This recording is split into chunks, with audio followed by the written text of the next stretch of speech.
जय हिंद, वंदे मातरम। दोस्तों, आज के इस वीडियो में हम जानेंगे देश दुनिया की तमाम सबसे बड़ी खबरें जिसे जानना आपके लिए बेहद जरूरी है। तो सबसे पहले हम बात करेंगे कोरोना वायरस के अपडेट को लेकर। उसके बाद आपको बताएंगे किसान आंदोलन में एक नया मोड़ आ चुका है। जी हां, विजेंद्र सिंह को सरकार को धमकी, काले कानून को अगर वापस नहीं लिया तो वो लौटा देंगे राजीव गांधी खेल रत्न पुरस्कार। जानेंगे इस खबर को विस्तार से।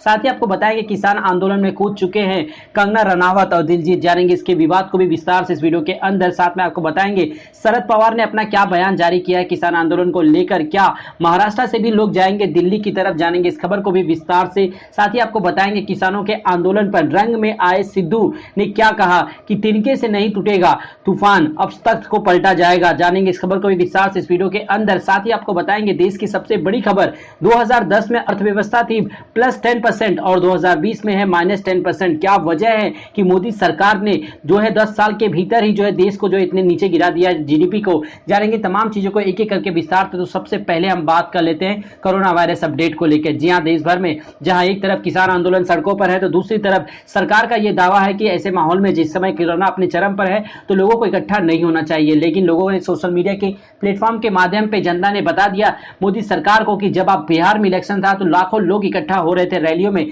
तब कोरोना वायरस का संक्रमण नहीं फैल रहा था। लेकिन जब देश के लिए लोग, अपने किसान जो भाई बहन हैं जो सड़कों पर उतरे हुए हैं, जब अपनी रक्षा के लिए और अपने हक के लिए, तो आप कह रहे हैं कि कोरोना वायरस का संक्रमण देश में फैल चुका है। बात करें आंकड़ों को लेकर तो 1.85 मिलियन यानी 18,50,000 से ज्यादा मामले अभी तक जो है महाराष्ट्र में अकेले दर्ज किए जा चुके हैं। और पूरे देश भर की बात करें तो 9.64 मिलियन यानी कि लगभग, जी हाँ, 9.5 करोड़ के आसपास जो है अभी तक जो है देश भर में लोग जो है इस भयंकर बीमारी की चपेट में आ चुके हैं। मरने वालों की संख्या में लगातार इजाफा होता जा रहा है और इस समय ये आंकड़े लगभग 1,40,000 के पार पहुंच चुके हैं। यानी देश में कोरोना की जो स्थिति है वो सामान्य तो नहीं है, लेकिन उसके बावजूद अपनी जान जोखिम में लेकर किसान आंदोलन में लोग जो है भारी हो रहे हैं। तो चलते हैं अगली खबर की तरफ। जी हाँ, अगली सबसे बड़ी खबर आ रही, किसान आंदोलन पर रंग में आ चुके हैं सिद्धू। जी, एक लंबे समय से कपिल शर्मा शो से बाहर हुए नवजोत सिंह सिद्धू की जो है वापसी हो चुकी है और इस बार जो है वो काफी रंग में नजर आ रहे हैं। किसान आंदोलन अपने सबाब पर है। कृषि कानून के खिलाफ आर या पार के मूड में आ चुके हैं पंजाब।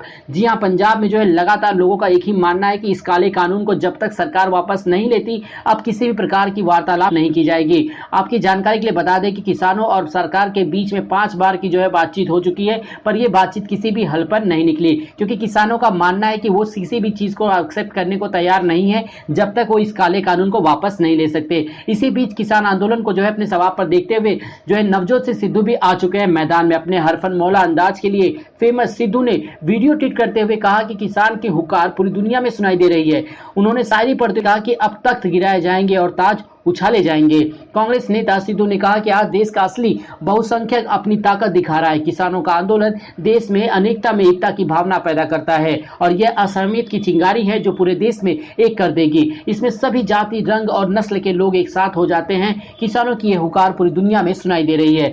जी हाँ, बात करें इस समय नवजोत सिंह सिद्धू ने अपने ट्विटर के माध्यम से कहा है कि किसानों के प्रदर्शन से जुड़े वीडियोस फुटेज के साथ सिद्धू ने अपने शायराना अंदाज में जो है भट्टी को दूध पर रखो तो उसका उबलना निश्चित है और किसानों में रोष और आक्रोश जगा दो तो सरकारों का गिरना निश्चित है। जी हां, दरबारे वतन में अब एक सब आने वाले जाएंगे, कुछ अपनी कजा यानी मौत को पहुंचेंगे तो कुछ अपनी सजा को पहुंचेंगे। एक खाक नसीनों उठ पटो, अब तक गिराए जाएंगे और ताज उछाले जाएंगे। कुछ अपने इसी शायराना अंदाज में नवजोत सिंह सिद्धू भी इस मैदान में कूद चुके हैं और इस बीजेपी की यानी कि भारत सरकार की तरफ से जो केंद्र में बैठी बीजेपी सरकार है वो पूरी तरह से जो है निराशा के हाथ लगती आ रही, क्योंकि किसानों के साथ उनकी बातचीत किसी भी रंग पर नहीं टिक रही।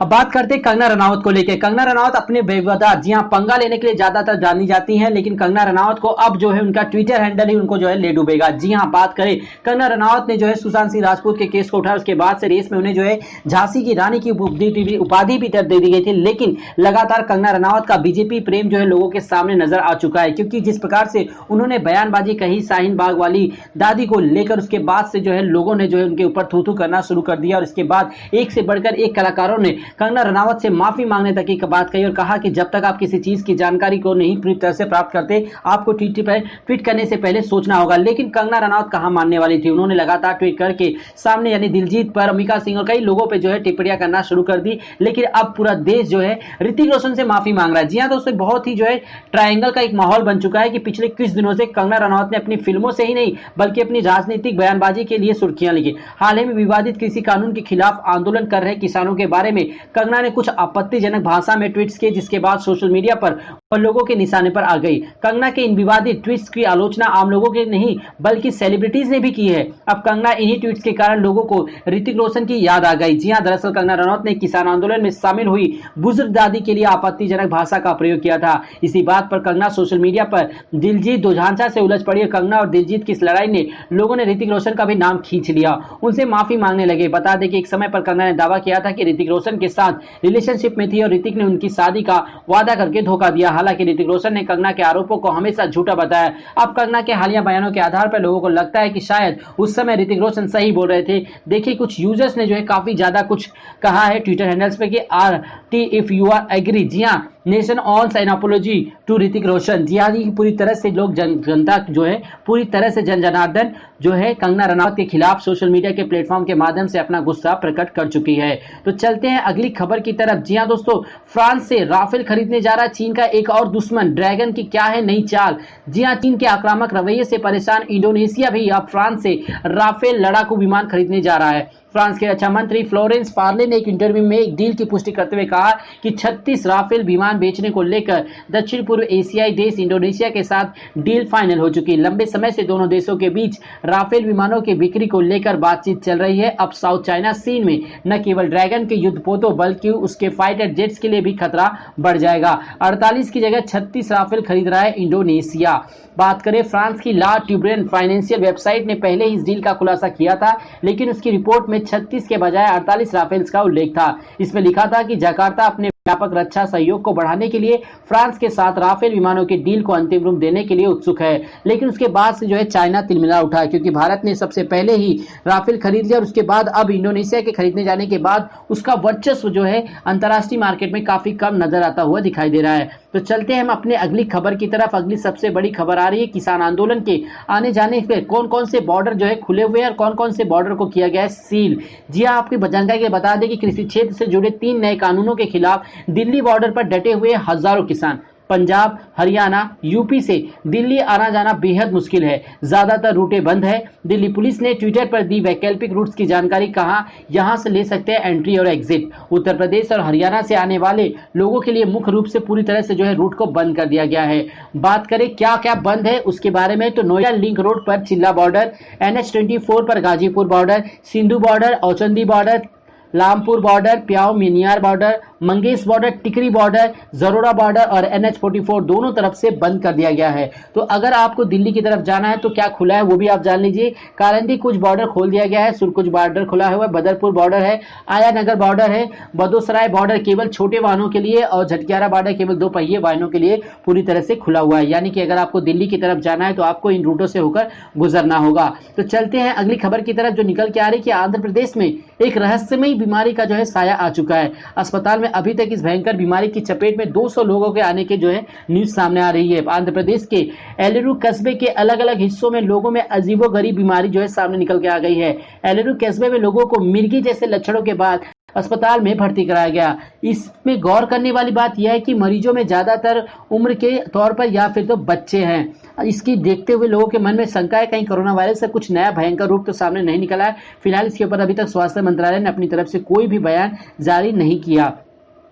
अगली सबसे बड़ी खबर आ रही है, वर्ल्ड बैंक ने पूर्व चीफ इकोनॉमिस्ट बोले खत्म हो रहा है लोगों का भरोसा, इसे ही बताया अर्थव्यवस्था गिरने की वजह। जी हां, विश्व बैंक के पूर्व चीफ इकोनॉमिस्ट कौशिक बसु ने भारत की अर्थव्यवस्था पर चिंता जताते हुए कहा कि 2010 में अर्थव्यवस्था 10% तक पॉजिटिव थी, तो वहीं 2020 तक 10% निगेटिव हो चुकी है। उनका कहना है कि यह बहुत ही दुर्लभ स्थिति है जिससे दुनिया भर के विशेषज्ञ चिंतित हैं। उन्होंने कहा कि इस बात के पुख्ता सबूत है कि किसी भी देश की ग्रोथ सिर्फ इकोनॉमिक पॉलिसी पर निर्भर नहीं करती, नहीं बल्कि समाज के भरोसे का भी उसमें अहम रोल होता है। लोगों में विभाजन होने और नफरत बढ़ने की वजह से लोगों का भरोसा खत्म होता जा रहा है। बात करें, पहले भी जताई थी इकोनॉमी पर चिंता। कौशिक बसु ने भारत की अर्थव्यवस्था पर चिंता जताते हुए कुछ समय पहले भी एक ट्वीट किया था, जिसमें कौशिक बसु ने अपने ट्वीट में लिखा था कि देश के भले ही हमें इन आंकड़ों पर नजर डालनी चाहिए, ये एशिया में ग्रोथ और कोरोना का आंकड़ा, इसे देखकर साफ तौर पर नहीं कहा जा सकता कि भारत की अर्थव्यवस्था गिरने की वजह कोरोना पर कंट्रोल के लिए उठाए गए कदम है। हम इस वक्त उस स्थिति में है जब हमने पहले कभी नहीं देखा। हमें फैक्ट्स का सामना करने की जरूरत है और उसी हिसाब से पॉलिसी में सुधार करने की जरूरत है। इस वक्त गरीबों को वित्तीय मदद की जरूरत है। जी हां, इस समय प्रधानमंत्री नरेंद्र मोदी के अगुवाई में पिछले 10 सालों में, यानी 2010 के बाद 2014 में जब प्रधानमंत्री नरेंद्र मोदी जी ने जो है प्रधानमंत्री की पद की शपथ ली, उसके बाद से ही जीडीपी और रोजगार की समस्या सबसे ज्यादा बड़ी समस्या बनकर उभरकर सामने आ रही है और धीरे धीरे 2020 तक आते आते ये ग्रोथ जो है -10% में आ चुकी है। लेकिन उसके बावजूद इस समय देश में जो है अहम मुद्दा है चुनाव को जीतना। जिस प्रकार हैदराबाद चुनाव में देश के बड़े बड़े नेता, कद्दावर नेता जाके म्युनिसिपल कॉर्पोरेशन के चुनाव में चुनाव प्रचार प्रसार कर रहे थे, उस समय ऐसा लग रहा था कि देश में कोरोना जैसी कोई बीमारी है ही नहीं, क्योंकि उन्हें सिर्फ जीतना है अपने चुनाव को। और इस प्रकार आपकी क्या राय है इन तमाम नेताओं के बारे में, आप कमेंट बॉक्स में हमें जरूर बताइएगा। तो आज के लिए इतना, उम्मीद करता हूं आज का वीडियो आपको पसंद आया तो वीडियो को लाइक और चैनल को सब्सक्राइब करना ना भूलें।